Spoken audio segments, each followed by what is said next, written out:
ఇప్పుడు ప్రజెంట్ యాక్టర్గా నువ్వు రన్ అవుతున్న కెరీర్, అవును సార్.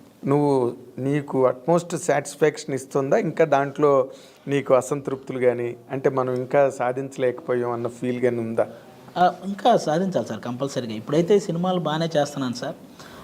ఇప్పుడు ఆల్మోస్ట్ ఒక 4-5 సినిమాలు రన్నింగ్లో ఉన్నాయి సార్, చేస్తున్నవి కూడా. సినిమాల పరంగా వస్తున్నాయి సార్. ఇంకా ఇంకా అదే నువ్వు చాలా బిజీగా ఉన్న విషయం ముందు నాకే తెలుసు, ఎందుకంటే నీకు ఇంటర్వ్యూ రావడానికి 4 రోజులు పట్టింది. ఒక 2 షెడ్యూళ్ళు డిసెంబర్ రిలీజ్ ఉండడం వల్ల నాకు కంటిన్యూగా పడ్డాయి సార్. దానివల్ల నేను కొంచెం అదేలే తర్వాత ఇంకొక ముఖ్య విషయం, నీకు టీవీ ఇండస్ట్రీలో మంచి ఇమేజ్ ఉంది. టీవీ ప్రేక్షకులు ఆడియన్స్లో హైపరాజ్ అంటే మనం ఏం చెప్పనక్కర్లా ఇంకా నీ గురించి. అంత మాస్ స్టార్ నువ్వు అక్కడ. తర్వాత సినిమా ఇండస్ట్రీలోకి వచ్చావు, పెద్ద హీరోలతో చేస్తున్నావు, అదొక అచీవ్మెంట్. అసలు నువ్వు చాలామంది చేస్తున్న పని అడుగుతున్నాను నేను, నువ్వేం హతాశుడు అయిపోకల్లా. నువ్వు హీరోగా ఎందుకు చేయట్లేదు? అయ్యో సార్, నాకు అసలు ఆ థాటే లేదు సార్ అసలు. అంటే హీరో అంటే మరి పాటలు పాడి ఫైట్లు 100 మందిని కొట్టేసి అలాగని కాదు. నీ హీరో అంటే ఒక లీడ్ క్యారెక్టర్గా ఒక చిన్న కథను తయారు చేసుకుని. ఎందుకు అసలు ఆ థాట్ రాలేదు సార్ నాకు. అవునా? లేదు సార్ అసలు. అంటే ఇదే నీకు బాగుందా? ఇదే బాగుంది సార్ యాక్చువల్గా. నాకు ఇది చాలా బాగుంది సార్. ఎవరు హీరోగా చేసినా అందులో మనకు ఒక క్యారెక్టర్ పడితే దానికి న్యాయం చేయాలన్నదే నా ఇది సార్. ఓకే, ఇప్పుడు నార్మల్గా ఇంతమంది హీరోలతో చేస్తుంటావు కదా. అవును సార్. నీకు బాగా నచ్చిన హీరో ఎవరు? సార్ ఆబ్వియస్లీ నాకు పవన్ కళ్యాణ్ గారు. పవన్ కళ్యాణ్ తీసి పక్కన పెట్టే సార్. పవన్ కళ్యాణ్ నీకు డెమి గాడ్ సార్, నీ సర్వస్వం, నీ పంచప్రాణాలు లేదా 6వ ప్రాణం, వాట్ ఎవర్. పవన్ కళ్యాణ్ నీ లిస్టులోకి తేకూడదు. అదే సార్. జనరల్గా నువ్వు చేస్తున్న హీరోల్లో నీకు ఎక్కువ ఎవరు? సార్ ఆల్మోస్ట్ అందరూ సపోర్టివ్గా ఉంటారు సార్, ఒక్క పేరు చెప్పడానికి లేదు సార్. ఎందుకంటే ఏ హీరోతో వర్క్ చేసినా కానీ వాళ్ళు చాలా బాగా మాట్లాడతారు సార్. బాగా ఎంజాయ్ చేస్తారు, చాలా బాగా సార్. ఈవెన్ స్క్రిప్ట్లో కూడా అది కనపడద్దా చూడు అనేలాగా రవితేజ గారు ఎంత బాగుంటారు సార్, అసలు ఎంత బాగా ఎంకరేజ్ చేస్తారు. ఆయనతో ఉంటే ఒక ఎనర్జీ సార్ అసలు. అవును. అలాగే ఇప్పుడు ప్రజెంట్ నేను విశ్వక్సేన్తో 2 మూవీస్ చేశాను సార్. అతను కూడా సూపర్. అంటే ఒక డైలాగ్ మనకి ఎక్కువ వచ్చినా ఎక్కడ ఒక హీరో నేనే అనే ఇది ఉండదు సార్ విశ్వక్సేన్ బ్రదర్కి కూడా. అవునా? Full support. ఈ డైలాగ్ ఇతను చెప్పాలంటే అతనే చెప్పాలి, కానీ దాన్ని మనం తీసుకొని చెప్పే ఇది ఉండదు సార్. అలాంటివి ఉండవు సార్. విశ్వక్సేన్ బ్రదర్తో కూడా చాలా మంచి ట్రావెలింగ్ ఉంది. నేను ఎక్స్ట్రాడినరీ మ్యాన్ చేశాను సార్. రేపు December 8th రిలీజ్ ఉంది సార్. నితిన్ అన్నతో ఫస్ట్ టైం చేశాను సార్. అది కూడా మంచి క్యారెక్టర్ సార్. లాస్ట్ టైం ధమాకా రిజల్ట్ ఎలా ఉందో నాకు తెలిసి ఈసారి ఎక్స్ట్రాడినరీ మ్యాన్ కూడా ఫుల్ కమర్షియల్ ఎంటర్టైన్మెంట్ సార్.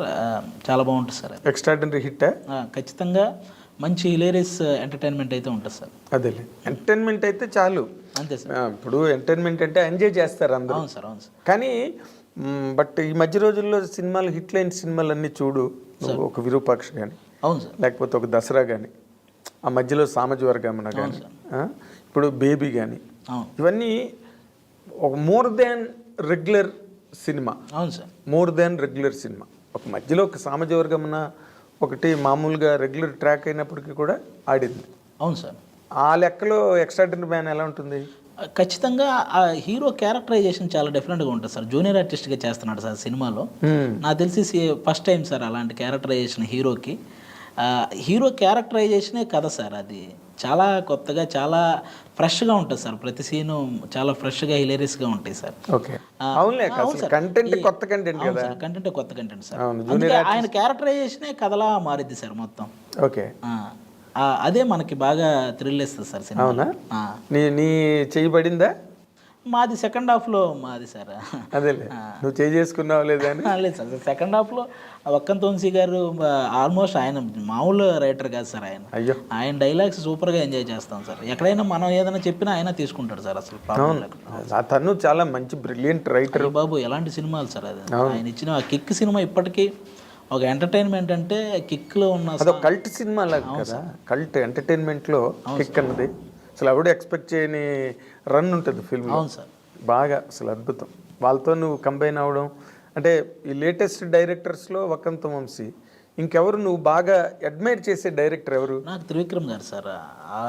నువ్వు త్రివిక్రమ్ గారు, పవన్ కళ్యాణ్ గారు పేరు చెప్పకుండా నువ్వేం చెప్పగలవు అనేది నీకు ఇప్పుడు క్విజ్. సార్ యాక్చువల్గా త్రివిక్రమ్ గారు ఎందుకంటే సార్ నాకు ఆయనలో ఉన్న రైటర్ అసలు గొప్ప రైటర్ సార్. అసలు నాకు ఇంతవరకు ఎప్పటికీ అంతు చెక్కనే రైటర్ సార్ ఆయన. అసలు ఎలాంటి మాటలు రాస్తారంటే అయ్య బాబోయ్ నాకు ఆయన ఓన్లీ ఆయన పంచ్ డైలాగ్స్ అని యూట్యూబ్లో అవి పెట్టి చూస్తూ ఉంటాను సార్ రెగ్యులర్గా. ఇది ఎలా రాశారు, ఈ రామాయణం నుంచి దీనికి ఎలా కనెక్ట్ చేశారు, మహాభారతం నుంచి మన ఈ రెగ్యులర్ కమర్షియల్ సినిమాలో ఆ డైలాగ్ని దీనికి ఎలా కనెక్ట్ చేశారు, ఇవన్నీ చూస్తుంటాను సార్ నేను. అసలు ఆయన మేధాశక్తికి నేను ఎప్పుడూ ఫిదా అవుతుంటాను సార్ ఆయనకి. అదే రైటింగ్ ఎబిలిటీ. ఎందుకంటే తను ఇమోషనల్ సీన్ రాసిన, ఒక సెంటిమెంట్ సీన్ రాసిన, లేకపోతే ఎంటర్టైన్మెంట్ రాసిన ఏదైనా కూడా అదొక కొత్త పోకడ, కొత్త వరవడిలో ఉంటుంది. ఏ సినిమాకి ఆ సినిమావే. అవును సార్. మళ్ళీ అక్కడ రెప్లికాలు ఉండవు సినిమాలు. అండ్ నీ అడ్మిరేషన్ అతని పట్ల 100% ఒప్పుకోదగ్గదే. అవును సార్. దాంట్లో ఏమీ డౌట్ ఏం లేదు. వాళ్ళిద్దరూ కాకుండా నేను అడుగుతాను ఎప్పుడు నిన్ను అడిగినా. ఎందుకంటే హైపరాది కనిపించగానే యువతల పవన్ కళ్యాణ్, యువతల త్రివిక్రమ్ శ్రీనివాస్ వెనకాతల బ్యాక్గ్రౌండ్లో ఉంటారు సార్. కాకపోతే మన తెలుగు సినిమా స్థాయిని ప్రపంచ స్థాయికి తీసుకెళ్ళిన రాజమౌళి గారు సార్. ఇంకా ఆయన్ని ఎవరైనా ఒప్పుకోవాల్సిందే సార్. ఓకే, నేను యాక్చువల్గా ఆయన్ని అలా ఉంచి మిగతా వాళ్ళ గురించి మాట్లాడదాం అనుకున్నాను సార్. ఎందుకంటే ఆయన గురించి ఎవరైనా ఒప్పుకోవాల్సిన మ్యాటర్ సార్ రాజమౌళి గారి గురించి. సినిమా ఇండస్ట్రీయే ఫిదా అయిపోయి సినిమా ఇండస్ట్రీయే సాహో చెప్పింది. అవును సార్. Indian cinema ఇండస్ట్రీయే. ఆయన డెడికేషన్ సార్. ఏంటి సార్ 12 సినిమాలు తీస్తే ఒక్క ఫ్లాప్ లేకుండా తీయాలి అనే ఒక ఇది, అంత డెడికేషన్. టైం లేట్ అయినా పర్లేదు నేను క్వాలిటీ మూవీ ఇవ్వాలని ఆయన చూపిస్తాడు కదా సార్. అది టైం గురించి అసలు కేరే లేదు. అవును సార్. అది అన్నీ ఎప్పుడు కంప్లీట్ అయితే అప్పుడే రిలీజ్. ఆ ప్రొడ్యూసర్కే భయం లేదు సార్. ఎంత లాగ్ అయినా, ఎంత టైం తీసుకున్నా ఆ ప్రొడ్యూసర్కే భయం ఉండదు సార్. ఎందుకంటే రాజమౌళి గారు ఒక పర్ఫెక్ట్ సినిమా ఇస్తాడని ఆ ప్రొడ్యూసర్ నమ్మకం అవన్నీ వాళ్ళు ఏం అడగరు కూడా. అవును సార్. ఫైనల్ ప్రోడక్ట్ బాగుంటుందని ఒక నమ్మకం అంతే సార్. అంతే. ఆయన ఆ నమ్మకాన్ని ఎప్పుడు పోగొట్టుకోలేదు సార్. ఏ గది లాంటి సినిమావే అతను ఆడించాడంటే తక్కువ. ఇక అందరూ ఈ మిగతా ఇవన్నీ గొప్ప సినిమాలుగా చూస్తారు, ఏగ తీయడం చాలా కష్టం. What I'm saying. ఎందుకంటే ఏగ లాంటి సినిమానే తన జనాలకి ఎక్కించి హిట్ చేసి తక్కువ సినిమాలు నథింగ్ ఫర్ బాహుబలి ఇవన్నీ మామూలు కామన్ సినిమాలే. పెద్ద ఎక్స్ట్రాడనరీ అంటే వేరే ఇది ఎలా తీసాడు రా బాబు అనుకునే సినిమాలు మాత్రం కావు 100%. ఆయనకి మనం ఇండస్ట్రీ తరపున అందరం హ్యాట్స్ ఆఫ్ చెప్పుకోవాలి. అంతే. ఈ gave a new look, new value to Telugu cinema. మన తెలుగు సినిమా స్థాయిని ప్రపంచ స్థాయికి తీసుకెళ్ళిన రాజమౌళి గారు సార్. ఇంకా ఆయన్ని ఎవరైనా ఒప్పుకోవాల్సిందే సార్. ఓకే, నేను యాక్చువల్గా ఆయన్ని అలా ఉంచి మిగతా వాళ్ళ గురించి మాట్లాడదాం అనుకున్నాను సార్. ఎందుకంటే ఆయన గురించి ఎవరైనా ఒప్పుకోవాల్సిన మ్యాటర్ సార్ రాజమౌళి గారి గురించి. సినిమా ఇండస్ట్రీయే ఫిదా అయిపోయి సినిమా ఇండస్ట్రీయే సాహో చెప్పింది. అవును సార్. Indian cinema ఇండస్ట్రీయే. ఆయన డెడికేషన్ సార్.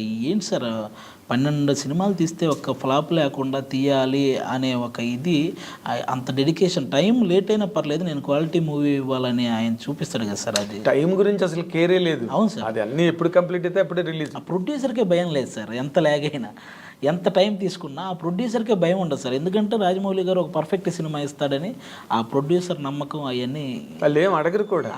అవును సార్.